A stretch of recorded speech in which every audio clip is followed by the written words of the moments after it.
I will never forget that night. The great King Nebuchadnezzar, ruler of all Babylon, stood on the palace roof, gazing at his city. His golden palace glowed under the moon, and the streets below were alive with torches. He stretched out his arms and laughed, his voice booming across the rooftops. "Is this not the great Babylon I have built with my own power?" he declared. His words rang through the night air like a challenge to the heavens. Then, it happened. A voice, deep and terrible, spoke from the sky. "King Nebuchadnezzar, your kingdom has been taken from you. I was just a servant, standing in the shadows, but I heard it clearly. My knees went weak." The king stumbled back, his face pale. He gasped as if the air had turned to fire in his lungs. His hands clawed at his robes. And then, the howl. A deep, wild cry ripped from his throat. His body twisted. His fingers curled like claws. His eyes widened, wild like an animal's. He fell to the ground, writhing. Then, with a final cry, he ran, on all fours, into the gardens, his royal robes dragging in the dirt. The great king of Babylon had turned into a beast. It was a night like no other in the kingdom of Babylon. King Nebuchadnezzar tossed and turned in his bed, his mind troubled by a strange dream. When he awoke, his heart pounded. Something wasn't right. The dream was terrifying. He saw a huge, strong tree, reaching up to the sky. But then, a voice commanded that the tree be cut down, leaving only a stump. It was a warning. The king was shaken. What did this dream mean? King Nebuchadnezzar sent for his wise men, asking them to interpret the dream. But no one could. He grew angry. Frustrated. "Why can't you understand? This dream is serious," he yelled. No one had the answer. Then, someone whispered, "There's a man named Daniel. He has wisdom beyond all others." The king immediately called for Daniel. Daniel walked into the king's grand palace. The king sat on his golden throne, looking worried. "Daniel, I've had a dream, and no one can explain it. Can you?" the king asked. Daniel looked at the king with calm eyes. He didn't fear the mighty ruler. He knew the dream was important, a message from God. "I will tell you what the dream means," Daniel said, his voice steady. King Nebuchadnezzar leaned forward, his eyes narrowing. He wanted to know what this strange vision meant. "In your dream, you saw a tree that grew so tall it reached the heavens. But then, a voice ordered it to be cut down, leaving only a stump. This tree represents you, King Nebuchadnezzar. You are mighty, but your pride has grown too big. Soon, you will be humbled." Daniel paused, the weight of the message heavy on his heart. He could feel the tension in the air. The king's eyes flashed with confusion and fear. "But why would this happen to me?" Nebuchadnezzar demanded. Daniel continued, his voice full of warning. "The tree represents your kingdom, your power, and your greatness. But your pride has caused you to forget where your strength comes from. You must change your ways, or you will lose everything. God has given you a chance to repent, to turn from your arrogance and live humbly." The king's face turned pale. He didn't want to hear this, but deep down, he knew it was true. For a year, Nebuchadnezzar thought about Daniel's words. He couldn't forget them, but instead of listening, he grew even prouder. "Look at my great kingdom," he said one day as he gazed out over the city. "I built all of this. I am the greatest king who ever lived." His pride swelled, and he ignored the warning. That very night, as Nebuchadnezzar wandered the palace, a voice from the heavens thundered. "King Nebuchadnezzar, your kingdom is taken from you. You will be like an animal in the field, living with the beasts until you learn that God rules over all." The king's heart skipped a beat. This was no ordinary voice. This was God's judgment. The next morning, Nebuchadnezzar woke to find himself changed. He couldn't think clearly. His mind was foggy.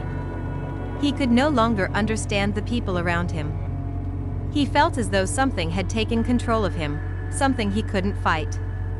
In the blink of an eye, his once powerful mind seemed to disappear. Suddenly, the king found himself outside, his royal robes replaced by dirt and rags. His hands and feet were like those of an animal, and his nails grew long and thick like claws.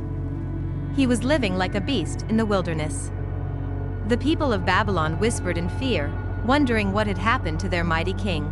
For 7 long years, Nebuchadnezzar lived in the wilderness, completely lost to his kingdom. His mind was broken, and he wandered like a wild animal. He ate grass, and his hair grew long, like feathers of an eagle. His once glorious kingdom, now without its king, was in chaos. The people had no leader. They feared what might happen next. Every day, Nebuchadnezzar would look up to the sky, his mind clouded. But deep down, something stirred inside him. A faint memory. He remembered his dream, the warning, and the power of God. Could this be the price of his pride? Could he be the one who had brought this upon himself? One day, as Nebuchadnezzar gazed up at the sky, something inside him began to change. His mind, once lost, slowly started to clear.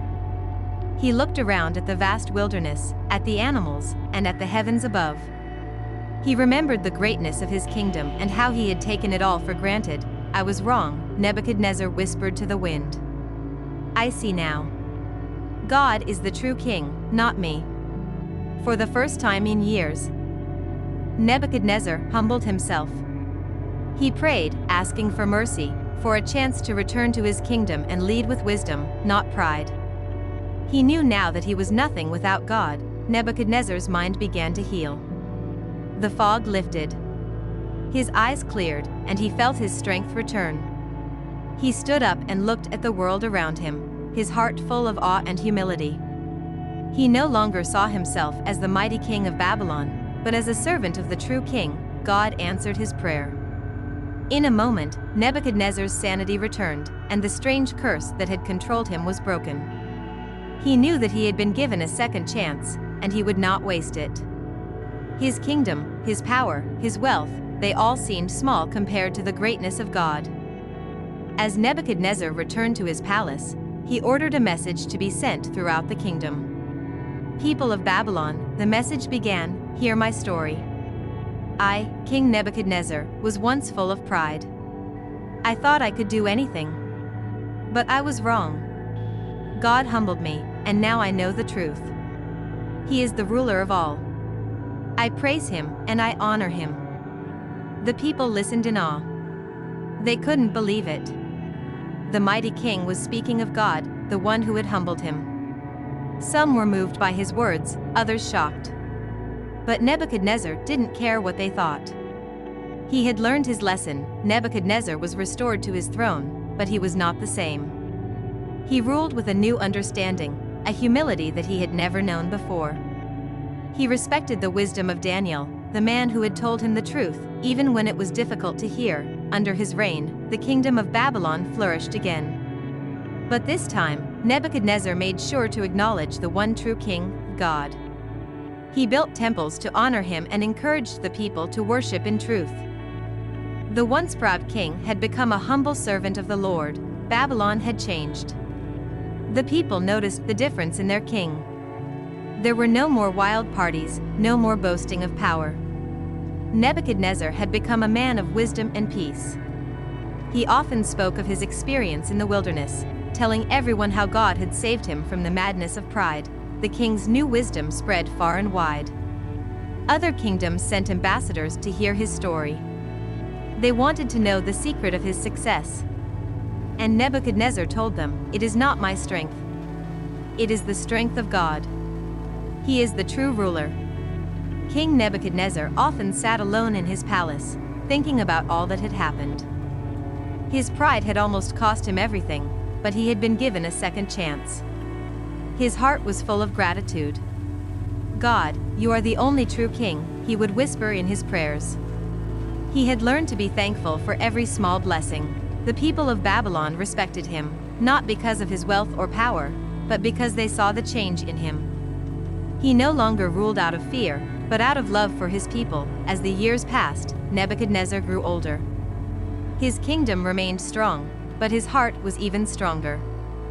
He had learned the greatest lesson of all, that no matter how powerful we become, we must always remain humble before God.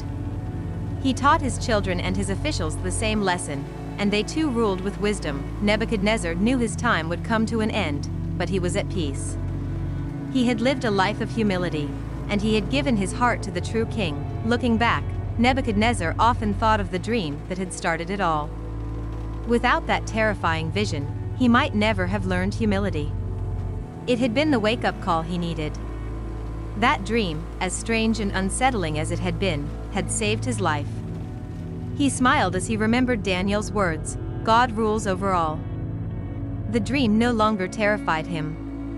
Instead, it reminded him of the power of change, of how God could take even the darkest moment and turn it into a lesson of hope and redemption. As Nebuchadnezzar lay on his deathbed, he said one final prayer. God, I thank you for everything. For the lessons, for the humility, and for showing me that I am nothing without you. May my story help others know you and love you, as I do. The king closed his eyes for the last time, but his legacy lived on. The people of Babylon never forgot the great lesson he had taught them, that true greatness comes from serving God, not from pride. After Nebuchadnezzar's death, the kingdom of Babylon was passed to his son. Though the new king was not as wise as his father, the story of Nebuchadnezzar's transformation lived on. It was told to every new ruler, every new leader, as a reminder of the price of pride and the power of humility. Babylon remained strong, but the heart of the kingdom had changed forever. As the years passed, many rulers came and went. But none were like Nebuchadnezzar. He had ruled with great power, but he had learned the secret of true greatness, humility. And this lesson was passed down through the generations. No longer was Babylon a kingdom of arrogance. It was a kingdom of wisdom, where people knew that God was the true ruler. Babylon's prosperity continued, and there was peace in the land. The people lived in harmony, remembering the king who had humbled himself before God. His example inspired others to lead with love, not pride.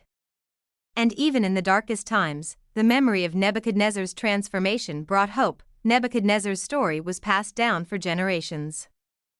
It became a tale of warning and inspiration, a reminder that no matter how mighty we think we are, we must always acknowledge the power of God. His dream, his fall, and his rise were a lesson for all to learn, and so Nebuchadnezzar's kingdom came to an end, but his story lived on. For as long as Babylon stood, the people remembered the king who had been humbled by God. And they knew, without a doubt, that God was the true king, the ruler of all.